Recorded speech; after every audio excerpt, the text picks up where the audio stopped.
Hello, नमस्कार, आदाब, सत श्री अकाल और अस्सलाम वालेकुम। मैं हूं मोहम्मद अहमद काज़मी, लेकर आया हूं खास फ्राइडे का प्रोग्राम साउथ एशिया पर नजर सैयद अली मुश्तबा के साथ।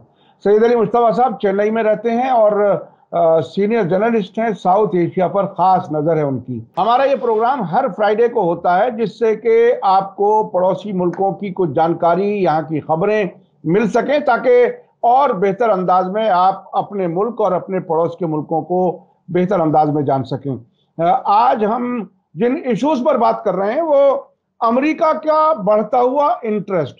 देखिए, मिडिल ईस्ट में भी वो वापस आने की, मजबूत होने की कोशिश कर रहे हैं और इंडियन सब कॉन्टिनेंट में भी वो अपने पंजे मजबूत करना चाह रहे हैं।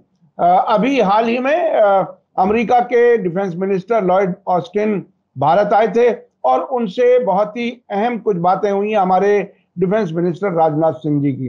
वो क्या कुछ था, वो उस पर बात करेंगे। इसके अलावा बांग्लादेश में भी अमेरिका जो वहां आने वाले इलेक्शन है उसमें कुछ दखल अंदाजी उसकी कुछ ज्यादा बढ़ रही है।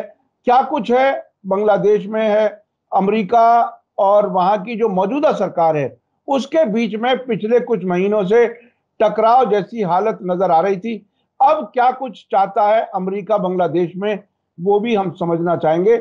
इसके अलावा भूटान और चीन के बीच में सीमा विवाद पर कुछ बातचीत चल रही है, उसका असर सीधा भारत पर क्या होगा और इमरान खान पाकिस्तान में क्या कुछ गुल खिलाएंगे। अभी हालात ऐसे लग रहे हैं कि उनकी पार्टी के बहुत से लोग उन्हें छोड़कर जा चुके हैं और ऐसा लगता है कि उन्हें तन्हा छोड़ने की तैयारी तेजी से आगे जारी है। इन सभी इश्यूज पर हम बात करेंगे। सैयद अली मुश्तबा साहब, आपके शुक्रगुजार हैं कि आप हमें वक्त दे देते हैं। आप ये बताइए कि अमेरिकी डिफेंस मिनिस्टर का लॉयड ऑस्टिन का भारत का दौरा कितना अहम था? जी काज़मी साहब, सबसे पहले मेरा आदाब, सत श्री अकाल और अस्सलाम वालेकुम। और मैं पहला जो है वो चर्चा आपके साथ लॉयड ऑस्टिन साहब की जो है भारत यात्रा के ऊपर करूंगा। और लॉयड ऑस्टिन साहब जो है वो डिफेंस मिनिस्टर हैं, डिफेंस सेक्रेटरी हैं यूएसए के। और वो सिंगापुर से जो है दिल्ली आए थे 4 जून को और 2 दिन जो है वो यहाँ रहे और उन्होंने बहुत सारी बातें की। और इन बातों का जो मेन जो लब्बो लबाब कहते हैं वो मोदी हमारे जो प्रधानमंत्री हैं वो 22 जून को अमेरिका जा रहे हैं और 22 जून से उनका दौरा है अमेरिका का। तो उसके प्रिपरेशन के लिए लॉयड ऑस्टिन जो है अभी दिल्ली में आए थे, क्योंकि जो भी डिफेंस डील होगी अमेरिका में मोदी सरकार से, मोदी मतलब प्राइम मिनिस्टर साहब मोदी साहब से और बिडेन साहब से, तो उसका जो खाका है और उसकी जो सारी चीजें हैं वो अभी वो तैयार हो रही थी, वो ब्लूप्रिंट अभी तैयार हो चुकी है। तो इसके लिए ही वो सिंगापुर से आए थे यहाँ पे और उन्होंने बहुत सारी चीजों पे बातचीत की राजनाथ सिंह से। और अब ये बात मैं इसको इस तरह से कहना चाहता हूँ कि इंडिया जो है वो अब एक तरह से पूरे शिकंजे में आ गया है डिफेंस डिपेंडेंस पे यूएसए के। अब आपको तो मालूम था कि जो सोवियत यूनियन के टाइम में जो मतलब डिफेंस डील था और ये था, तो जो भी मतलब हार्डवेयर थी वो यूएसएसआर में थी, रशिया में थी, वहां से वो आता था और उसका इस्तेमाल था और इंडिया टोटल डिपेंडेंट था यूएसएसआर और रशिया के ऊपर। अब वो आहिस्ता आहिस्ता वो डिपेंडेंस खत्म हो रहा है और इंडिया इस वक्त जो है वो चाइना को सिर्फ तनहा मतलब फेस करने के पोजीशन में है, जो कि इंडियन एस्टेब्लिशमेंट को वो मंजूर नहीं है। अब उसके पास कोई दूसरा विकल्प नहीं है भारत के पास कि वो यूएस के खेमे में जाए।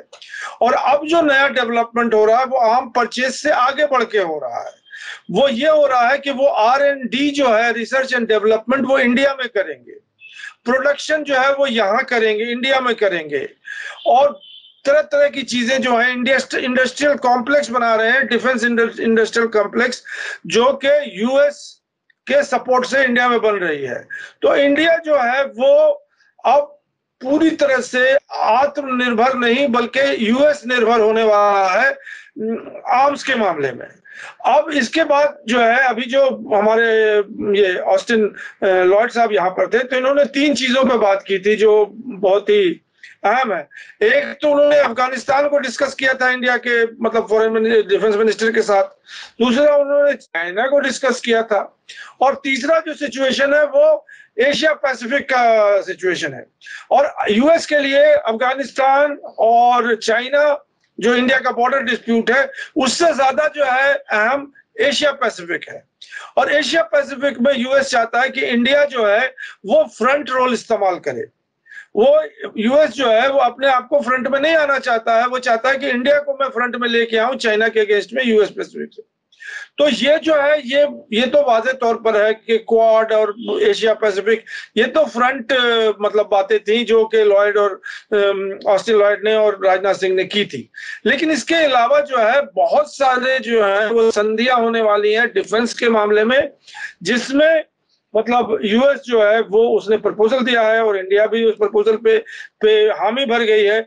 और ये सारी चीजें ये ब्लूप्रिंट बन करके जब मोदी साहब जो है यूएस जाएंगे तो वहां पर उन संधियों पे सिग्नेचर होगा, और क्या क्या होगा वो तो वहां के फाइनल जब उनकी जो निकल के आएगी रिपोर्ट कि किस किस चीज पे संधि हुई है।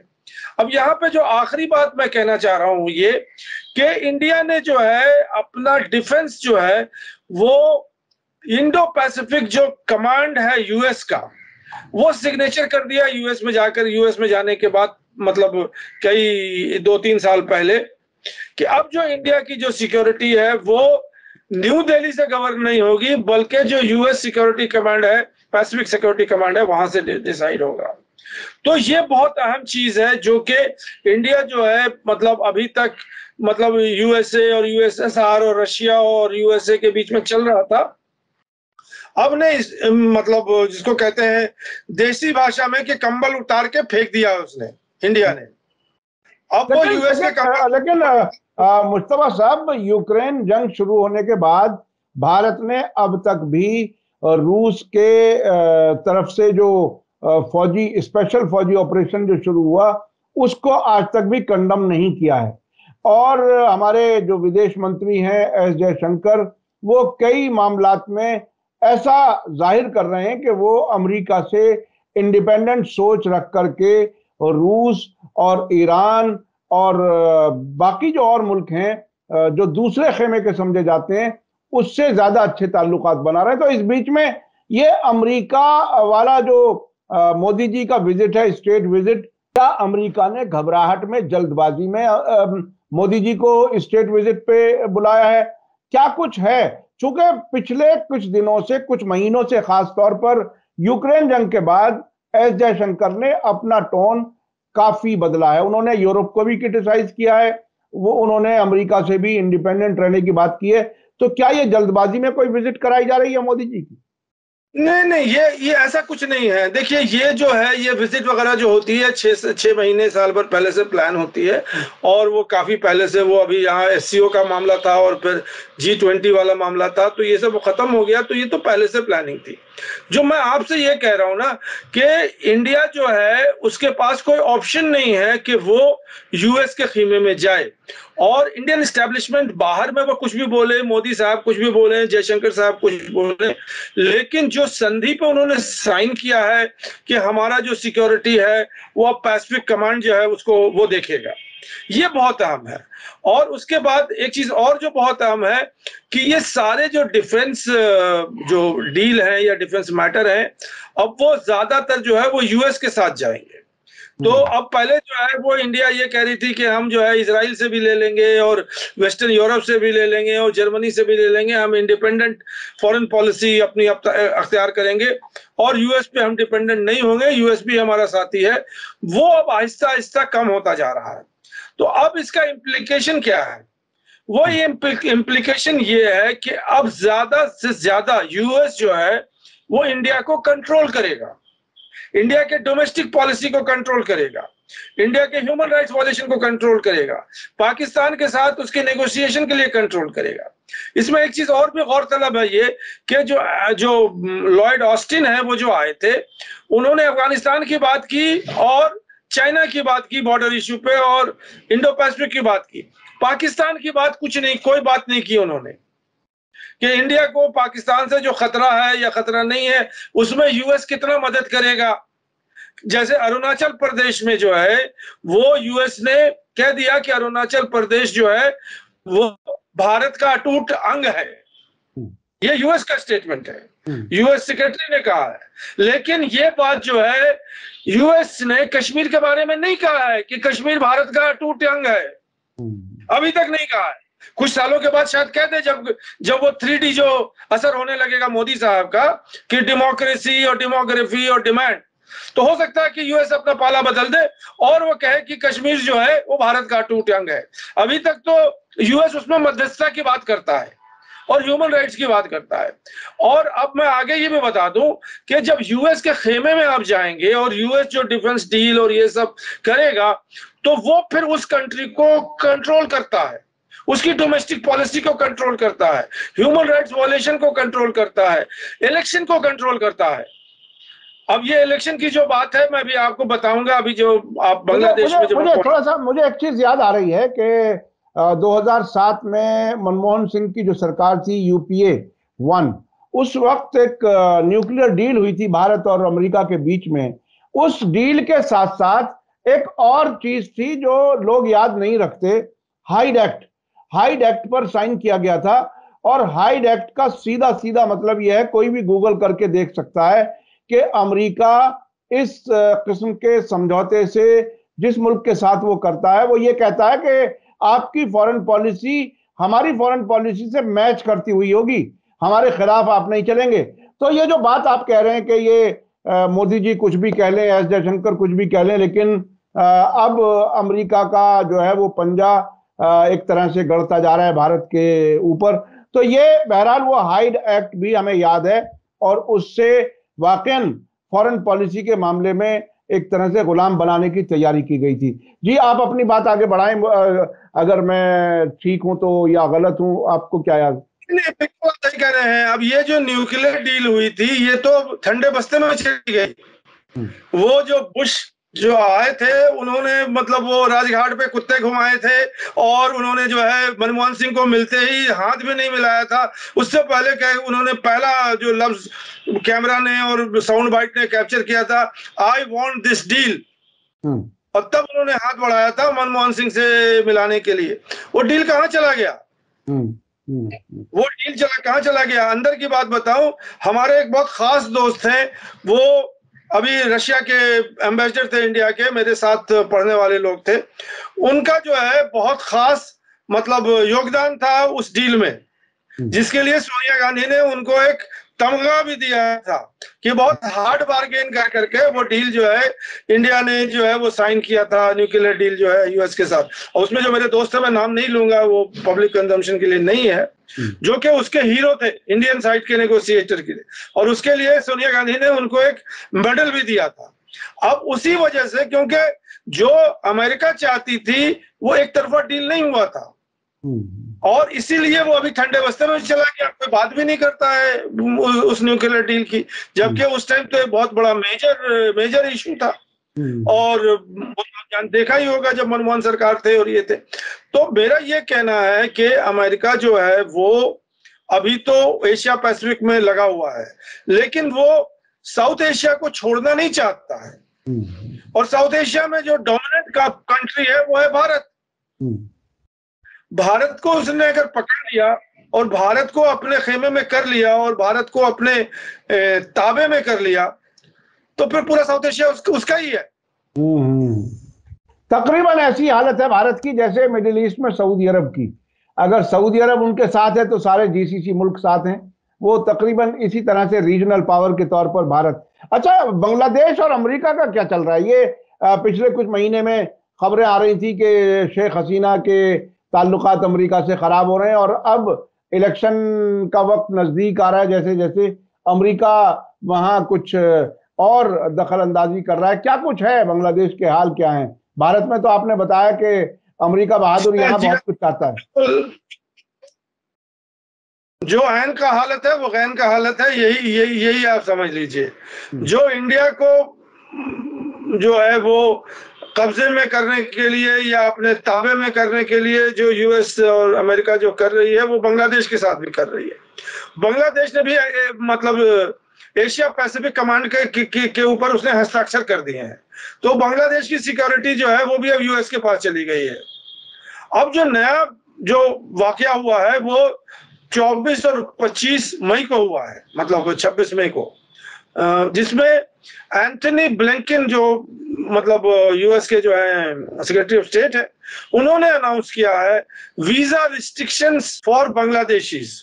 ये किस पर पाबंदी लगाई गई है? ये वीजा किनको नहीं दी जाएगी, क्या है बांग्लादेश में जो है? देखिए 2014 और 2018 के जो इलेक्शन हुए थे वो सारी दुनिया और अमेरिका के नजर में वो रिग्ड इलेक्शन थे। और 14 का इलेक्शन जो है वो भारत के पैसे से लड़ा गया था, 18 का इलेक्शन जो है चाइना के पैसे से लड़ा गया था।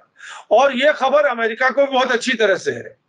तो अब जो उन्होंने एंथनी ब्लिंकन ने अनाउंसमेंट किया है वो यही किया है कि जो भी लोग इलेक्शन को इफेक्ट कर सकते हैं, जिसमें ब्यूरोक्रेट हैं, सिक्योरिटी फोर्सेस के हायर ऑफिशियल हैं, पार्लियामेंटेरियंस हैं, पार्टी वर्कर्स हैं और पार्टी के ऑफिशियल्स हैं, उन लोगों के ऊपर वीजा लगाया गया है। कॉमन मैन के लिए वो वीजा रिस्ट्रिक्शन नहीं है। वो अमेरिका चाहती है कि इस बार का इलेक्शन जो 2024 में होगा वो फ्री एंड फेयर इलेक्शन हो, और वो फ्री एंड फेयर जब इलेक्शन होगा तो उसकी रिजल्ट जो होगी वो क्रेडिबल रिजल्ट होगी।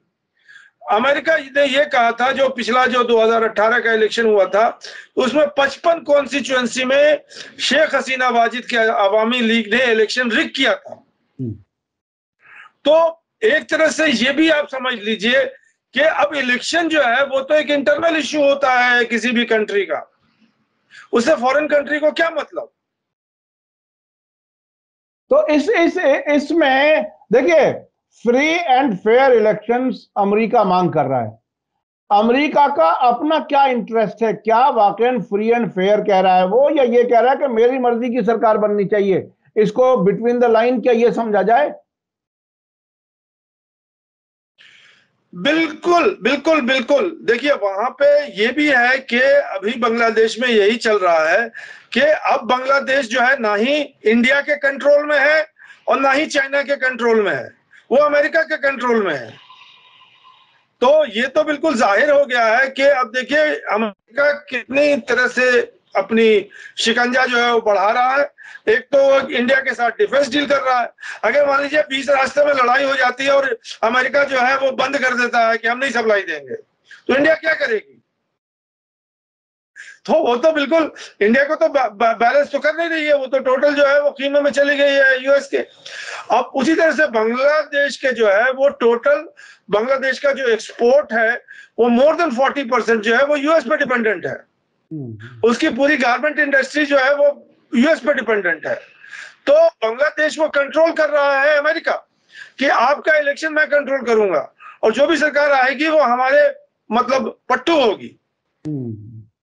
तो और अभी जो ये प्रचंड की सरकार नेपाल की बात सुन ले, तो वो भी भारत के जो सेक्रेटरी गए थे, फॉरेन सेक्रेटरी, उससे पहले अमेरिका के जो है वो सेक्रेटरी पहले पहुंचे हुए थे वहां के। अमेरिका के सेक्रेटरी लेवल के नहीं, एम्बेसडर लेवल के लोग जो थे वहां पहुंचे हुए थे। तो ये प्रचंड की सरकार जो फिक्स की गई है वहां पे, मतलब शेर बहादुर द्यूबा के साथ, इसको भी लोग कहते हैं कि ये भी अमेरिका कंट्रोल सरकार है, ना कि भारत कंट्रोल सरकार है।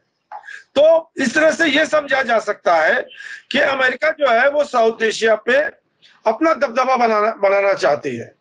अरे साहब, आपने जो बताया साउथ एशिया पे दबदबा बनाना चाहती है, मुझे याद है कि जब दूसरी बार नवाज शरीफ की सरकार बन रही थी, उसमें हमारे एक जानने वाले हैं जो वहाँ के फॉरेन मिनिस्टर बने अमेरिका में, हम इत्तेफाक से विजिट पे साथ थे, शाह महमूद कुरैशी।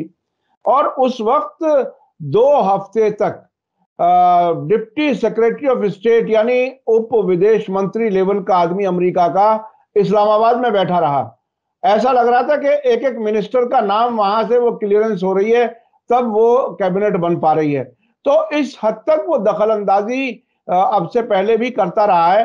भारत में हमने कभी इतना ज्यादा कभी महसूस नहीं किया, लेकिन हाँ, इन्फ्लुएंस बढ़ने की बातें तो बहुत हमने सुनी है, देखी है।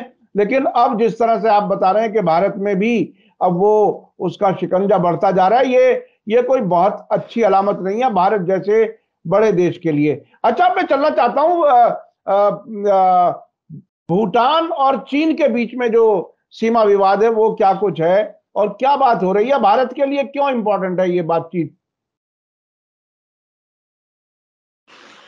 देखिए, ये 1984 से नेगोशिएशन चल रहा है बाउंड्री डिस्प्यूट के भूटान और चाइना के बीच में। और इन लोग जो है अपना जो उनका भूटान और चाइना का जो बाउंड्री डिस्प्यूट है वो बज़ाहिर तिब्बत और भूटान के बीच में वो डिस्प्यूट है, वो चाइना मेन लैंड से कोई डिस्प्यूट नहीं है। अब चाइना क्योंकि तिब्बत को कंट्रोल करता है तो वो भूटान से उसकी बॉर्डर मिल गई है। अब ये नेगोशिएशन जो है 2021 से बहुत तेजी रुख पकड़ लिया इसने। 2018 से उसने शुरू किया था, बीच में कोविड आ गया, 2017 में डोकलाम क्राइसिस आ गया था, तो 2021 में उन्होंने जो है वो 3 स्टेप मतलब फॉर्मूला इवॉल्व किया, जो उन्होंने 3 स्टेप को जो है डिफाइन नहीं किया है पब्लिक के लिए, लेकिन वो 3 स्टेप करते रहते हैं, जिसमें उन्होंने कहा है कि अभी जो है वो थिम्पू में जो है अभी जो भूटान का जो कैपिटल है वहां 24 और 25 मई को जो है वो नेगोशिएशन हुआ। और वो नेगोशिएशन जो उनके प्रेस स्टेटमेंट आए हैं, उन्होंने कहा कि पिछला जो नेगोशिएशन हुआ था वो 1 साल पहले या कुछ महीनों पहले जो है वो हुआ था, कुमिंगांग जो एक जगह है चाइना में, वहीं जो है वो नेगोशिएशन हुआ था। और उसके बाद अब उसी को फॉलो अप करके वो थिम्पू में हुआ। और अगला उन्होंने अनाउंसमेंट किया है कि अब अगला जो टॉक होगा वो बीजिंग में होगा। और इसमें बहुत तेजी आ गई है, 6 महीने साल भर में जो है वो एक राउंड हो जाता है, और हर राउंड में कुछ ना कुछ उनके प्रोग्रेस हो रहे हैं जो कि अभी मतलब पब्लिक के लिए वो कंजम्पशन के लिए नहीं आई है। लेकिन अब इसमें जो मेन मुद्दा है वो है स्वैपिंग ऑफ द टेरिटरी। वो बहुत ज्यादा मीडिया में जो है वो हलचल मचाया हुआ है कि उसमें वेस्ट और नॉर्थ की जो टेरिटरी है वो मतलब भूटान जो है वो चाहती है कि हम इसको स्वैप कर लें, और जो वेस्ट की टेरिटरी है वो चाइना हमें दे दे, और नॉर्थ की टेरिटरी जो है वो हम चाइना को दे दे। और ये नॉर्थ का जो मुद्दा है ये बहुत इंपॉर्टेंट मुद्दा है, क्योंकि इसमें डोकलाम आ जाता है, और डोकलाम का जब भी बात आएगी तो उसमें इंडिया आ जाती है, क्योंकि बिना इंडिया के हामी के वो बाउंड्री डिस्प्यूट सॉल्व नहीं होगा। और वो 478 किलोमीटर की बाउंड्री डिस्प्यूट है। तो अब यहाँ पे अभी पीछे जो है वो जो भूटान के जो प्रधानमंत्री थे, उन्होंने कंट्रोवर्शियल स्टेटमेंट दिया था कि ये डोकलाम का जो इश्यू है ये ट्राइपार्ट एग्रीमेंट के साथ होगा, और इसमें 3 पार्टी हैं और सब इक्वल है, कोई तीसरा नहीं है, नोबडी इज थर्ड। चाइना भी नंबर 1 है, 1 पोजीशन पे है, इंडिया भी नंबर 1 पोजीशन पे है, और भूटान भी नंबर 1 पोजीशन पे है। तो अभी सारे जो लोग हैं, एनालिस्ट हैं, पत्रकार हैं, ये हैं वो हैं, वो इसी को बहुत ही मतलब क्लोजली वॉच कर रहे हैं कि इसका आउटकम क्या हो रहा है। लेकिन अब 12 राउंड टॉक्स हो चुके हैं उनके, 24 राउंड और टॉक्स में उनका कहना है कि हम इसको जो है सॉल्व कर देंगे। तो वो उनका ये है कि हर राउंड पे जो है वो कुछ ना कुछ प्रोग्रेस कर रहे हैं, आगे बढ़ रहे हैं, और जब इंडिया का जहां पे आएगा तो फिर वो इंडिया को भी जाना पड़ेगा। ये बात भी बता दूं कि चाइना और भूटान का डिप्लोमेटिक मिशन नहीं है, दोनों का डिप्लोमेटिक कोई रिश्ता नहीं है, इसलिए कि डिप्लोमेटिक मिशन जो भूटान का है वो इंडिया कंट्रोल करता है, और वो चाइना का और भूटान का जो डिप्लोमेटिक मिशन है वो दिल्ली में है। तो वहां दिल्ली में जो है वो अपना मतलब एम्बेसडर लेवल पे और उनके हाई कमिश्नर लेवल पे वो एक्सचेंज करते हैं, लेकिन वो इंडिया को बाईपास कर रहे हैं, और इंडिया की मिनिस्ट्री ऑफ एक्सटर्नल अफेयर्स इस पे चुप्पी साधे हुए है। ना वो भूटान की बात करती है ना वो चाइना की बात करती है, बस वो एक लाइन दे देते हैं कि we are watching the development very closely, कि उसमें क्या हो रहा है। और ये लास्ट बात मैं कर दूं कि अगली जो टॉक होने वाली है वो बीजिंग में होने वाली है, जो कि ये बताने की कोशिश कर रही है कि कितना हद तक जो है ये टॉक आगे बढ़ चुका है और कितना हद तक ये प्रोग्रेस कर चुका है, और सिर्फ बात करने वाली बात नहीं है, ये बाकायदा बहुत सीरियस हो चुका है, और कुछ ना कुछ इसमें हल निकल जाएगा। और भूटान के जो प्राइम मिनिस्टर है वो यही कह रहे हैं कि हम लोग बहुत जल्दी जो है भूटान और चाइना की बाउंड्री को सॉल्व कर लेंगे। तो ये चाइना हमारे लिए बांग्लादेश में भी एक तरह का चैलेंज बना हुआ है, श्रीलंका में भी चैलेंज बना हुआ है, उधर भूटान में भी एक तरह से एक नए किस्म की सिचुएशन हो सकती है अगर उन्होंने वो सीमा पे उन्होंने आपस में बदलने का स्वैपिंग जिसे कहते हैं वो करने का इंतजाम कर लिया। तो ये बहरहाल चाइना एक ऐसा प्लेयर है जो इस न सिर्फ इस इलाके में बल्कि दुनिया के मुख्तलिफ इलाकों में अपना इन्फ्लुएंस बढ़ा रहा है। अच्छा, अब ये पाकिस्तान का क्या होने वाला है? ये इमरान खान वाला मामला कोई हल होता हुआ नजर नहीं आ रहा, लेकिन आइसोलेशन बढ़ रहा है इमरान खान का। ये बात बार बार आ रही है कि उनकी पार्टी के लोग ही निकल करके, बहुत से लोग तो पॉलिटिक्स ही छोड़ने का ऐलान कर रहे हैं, कुछ लोगों ने कुछ या नई पार्टी या नया ग्रुप कुछ बनाने की तैयारी की है। इमरान खान को क्या बिल्कुल आइसोलेट कर पाएंगे? जितने वो पॉपुलर पिछले कुछ महीनों में अमेरिका के खिलाफ बोलते हुए पब्लिक सपोर्ट उनके साथ थी, क्या वो सपोर्ट खत्म होती जा रही है या एक सिस्टमेटिक तरीके से उन्हें अकेला किया जा रहा है? देखिए, पहले इसको अगर गहराई से समझिएगा तो इसके अंदर बड़ी गहराई है। ये एक पिरामिड बना हुआ सिचुएशन है जो अफगानिस्तान में है। पिरामिड के नीचे ये समझिए इनवर्ट पिरामिड है। इनवर्ट पिरामिड, जो पिरामिड का जो नोक होता है, जो ट्रायंगल का नोक होता है, वो नीचे है, वो इमरान खान है। और उसके जो दो ऊपर के सिरे हैं, वो एक पे आर्मी बैठा हुआ है, एक पे जो है शहबाज शरीफ बैठे हुए हैं, पीडीएम। और वो ये दोनों जो ऊपर में है वो इमरान खान के मुखालिफ है, जिससे इमरान खान की एक तरह से समझिए रशाकशी चल रही है। तो जो पीडीएम की सरकार है या शहबाज शरीफ की सरकार है, वो चाहती है कि हम इमरान खान को खत्म कर दें, उनको जो है बिल्कुल एलिमिनेट कर दें, इलेक्ट्रली जो है उनको टर्मिनेट कर दें। और उस टर्मिनेट करने के लिए या उसको रास्ते से हटाने के लिए वो तरह तरह के हथकंडे इस्तेमाल कर रही है। उनके सारे पार्टी वर्कर्स को 4-5 हजार लोग जो है वो अरेस्ट हैं, उनके जो लीडर हैं उनको जो है तरह तरह के अजियत दे रही है। और अभी शाह मोहम्मद कुरैशी जो है वो जो अरेस्ट हो गए थे उनको रिलीज किया है। और कुछ लोग आज अखबार में फिर खबर आई है कि इमरान खान पर जो है वो कत्ल का मुकदमे को, कत्ल को जो है मतलब वो करने के लिए, अबेट करने के लिए, एड एंड अबेट करने के लिए भी मुकदमा चल सकता है। तो इस तरह की चीजें वो चल रही हैं पाकिस्तान में, वो पीडीएम और इमरान खान के हवाले से। और उसमें जो फाइनल कंक्लूजन है वो है इलेक्शन। वो इलेक्शन जो है वो फाइनल कंक्लूजन है। वो कब होगा, किस दिन होगा, कितने देर के बाद होगा, क्योंकि नवाज शरीफ या शहबाज शरीफ उन्होंने जिंदगी भर का तो ठेका नहीं ले लिया है कि वो पाकिस्तान पर हुक्मरानी करेंगे। आज नहीं तो कल तो इलेक्शन होगा। मैं तो ये कह रहा हूं कि जो इस्लामिक ऑर्गेनाइजेशन है वो पैसे दे दे और यहाँ पाकिस्तान में जो है वो इलेक्शन करा ले। अगर पाकिस्तान में पैसे नहीं है उनके पास तो कोई ना कोई तो इलेक्शन कराएगा। इलेक्शन तो होना, अमेरिका इलेक्शन करा देगा वहां पे, क्योंकि अमेरिका तो नहीं चाहेगा कि वो स्टेलमेट जो है बना रहे। तो ये जो चीज है वो इलेक्शन पे आके मतलब जिसको पंजाबी में कहते हैं डिगी हुई है। तो ये जो है वो ये मौकिफ है इमरान खान का और शहबाज शरीफ का और उसका। इमरान खान चाहते हैं कि इलेक्शन करवा ले, मैं जीत जाऊंगा। शहबाज शरीफ कहते हैं कि इनको हटा दें हम तो हम बने रहेंगे गद्दी पे। तो ये एक जो है ये बड़ी मतलब कहने का मतलब है कि कांटे की लड़ाई चल रही है पाकिस्तान में इमरान खान के साथ और जो पीडीएम की सरकार। अब इसमें जो खास बात मैं आपको बताना चाहता हूं, जो कि आर्मी और इमरान खान का जो किस्सा है कि आर्मी और इमरान खान में क्या हुआ। देखिए, इमरान खान हमेशा कई बार बोलते आए हैं अपने जलसों में कि भारत से के ऐसा इंडिपेंडेंट फॉरेन पॉलिसी किसी गवर्नमेंट की नहीं है। और उन्होंने जलसों में जो है वो जयशंकर के जो है बाइट्स भी लगाए थे और वो ये कहते थे कि मतलब भारत जो है वो किसी का गुलाम नहीं है, वो तो उसकी इंडिपेंडेंट पॉलिसी है और वो तो हर चीज में इंडिपेंडेंट है। तो उसके ऊपर जो है बहुत सारी मतलब उनके ऊपर तनकीद भी होने लगी कि आप भारत के पट्टू तो नहीं है, भारत के एजेंट तो नहीं है, भारत का क्यों आप गुणगान गा रहे हैं, आप पाकिस्तानी हैं।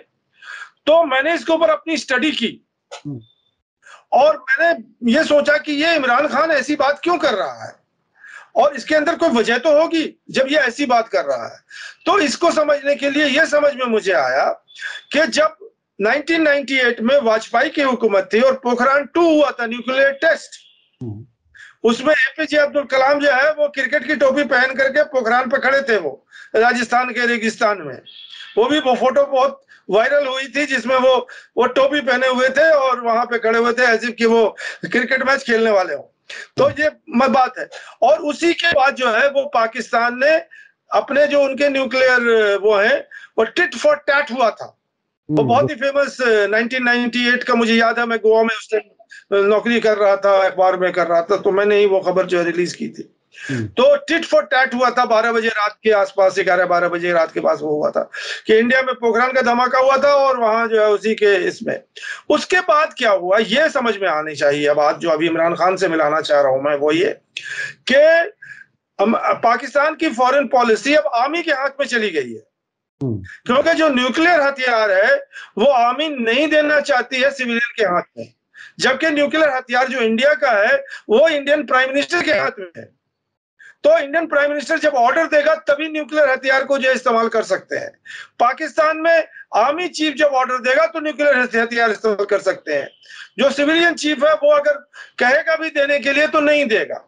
और उस टाइम जो है वो मतलब जहांगीर करामत थे, मतलब वो आर्मी चीफ थे पाकिस्तान के, और नवाज शरीफ थे। तो एक लेटर जो है वो हेडक्वार्टर से चला गया था नवाज शरीफ के पास कि अब जो है वो हम मतलब आपकी फॉरेन पॉलिसी जो पाकिस्तान की फॉरेन पॉलिसी है उसको देखेंगे।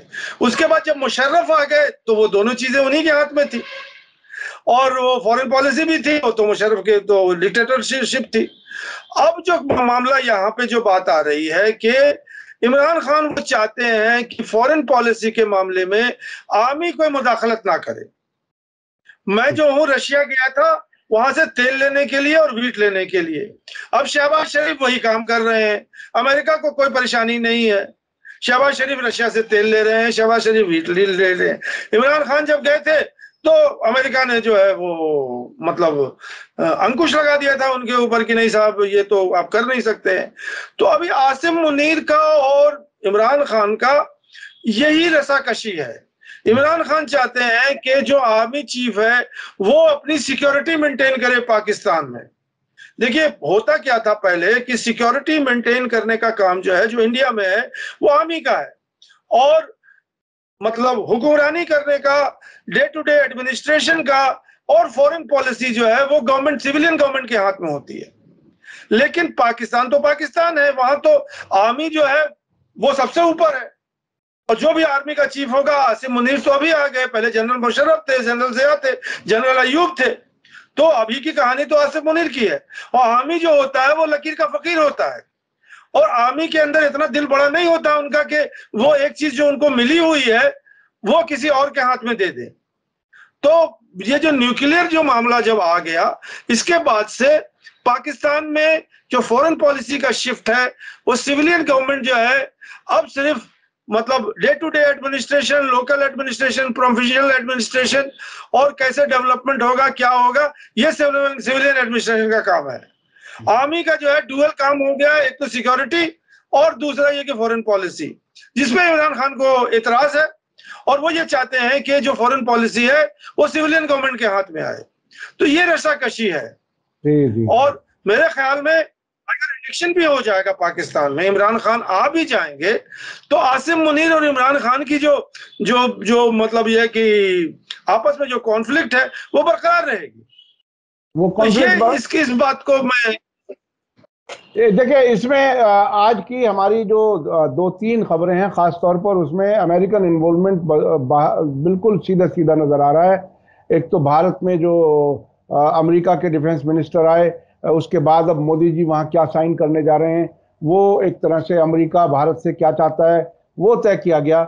उधर बांग्लादेश में भी हुकूमत किसकी बने उसमें भी अमेरिका पूरी कोशिश में है। उधर पाकिस्तान में भी इमरान खान ने चूंकि पंगा ले लिया था अमेरिका से, अब वो किसी भी तरह से उसे सामने नहीं देखना चाहते, उनको तनहा करने का इंतजाम भी कर दिया गया। वो उनकी पार्टी के लोग छोड़ के जा रहे हैं, वहां भी अमेरिका अपना रोल बढ़ाना चाह रहा है। ये एक खतरनाक रुझान इसलिए है कि अगर किसी भी इलाके के मुल्क खुद अपने इंडिपेंडेंट तरीके से फैसले नहीं लेते, डेमोक्रेटिक तरीके से फैसले नहीं लेते और कहीं बाहर का इन्फ्लुएंस होता है, तो उसमें गलतियों के चांस ज्यादा हैं। क्योंकि बाहर की ताकत जो होती है वो अपने फायदे नुकसान के हिसाब से फैसले कराना चाहती है हुकूमतों से, जो उन मुल्कों के लिए खास तौर पर नुकसानदेह है। बिल्कुल इसी तरह से जैसे मिडिल ईस्ट में अमेरिका ने, वेस्टर्न मुल्कों ने ईरान और सऊदी अरब को दूर करने का इंतजाम किया, एक दूसरे के खिलाफ खबरें खूब छापते रहे, अब ये मिल रहे हैं तो अब उनको परेशानी है। अगर इस इलाके में भी अच्छी अंडरस्टैंडिंग हो भारत और पाकिस्तान के बीच में, खासतौर पर जिस सिलसिले में अमेरिका बात नहीं कर रहा, तो मैं समझता हूं हालात किसी हद तक बेहतर हो सकते हैं। और पड़ोसी नहीं बदला जा सकता, दोस्त बदले जा सकते हैं, ये उसूल है। बहुत बहुत शुक्रिया जनाब सैयद अली मुश्तबा साहब, आप हमें वक्त दे देते हैं, उसके लिए बहुत बहुत शुक्रिया। आप लोगों को ये प्रोग्राम कैसा लगता है कमेंट्स में ज़रूर लिखें। हम खास तौर पर ये प्रोग्राम साउथ एशियन मुल्कों के, हमारे पड़ोसी मुल्कों के बारे में जानकारी बढ़ाने के लिए होता है। मुझे उम्मीद है कि आप लोगों को ये प्रोग्राम अच्छा लगता होगा, फिर भी आप अपने कमेंट्स में ज़रूर लिखें। इसी के साथ मुझे दीजिए इजाज़त। धन्यवाद, शुक्रिया। जय भारत, जय हिंद।